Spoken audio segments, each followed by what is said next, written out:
কিছুদিন পর হঠাৎ তার ইন্তেকাল হয়ে গেল। সবাই ভাবল বিষয়টা এখানেই শেষ, কিন্তু কয়েকদিন পর মহল্লার লোকেরা এক অদ্ভুত দৃশ্য দেখতে পেল। প্রতিদিন তার কবরের উপর কাক এসে বসতে লাগলো। কখনো তারা কবরের মাটি সরাতো, আবার কখনো তাদের ঠোঁট দিয়ে মাটিতে আঘাত করত। এই ঘটনা প্রতিদিনের নিয়ম হয়ে গেল। মানুষ অবাক হয়ে গেল এবং নানা রকম কথা বলতে শুরু করলো।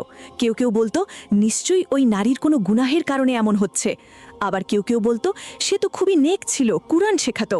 বিষয়টি এতটাই বেড়ে গেল যে মহল্লার ইমাম সাহেবকে ডাকা হলো, সেই সঙ্গে ওই নারীর স্বামীকেও সেখানে আনা হলো। ইমাম সাহেব খুব শান্তভাবে তাকে জিজ্ঞেস করলেন, কি ব্যাপার, সব সত্য বলো, ঘটনা কি, এসব কেন হচ্ছে? এই কথা শুনতেই লোকটির চোখ দিয়ে অশ্রু গড়িয়ে পড়ল।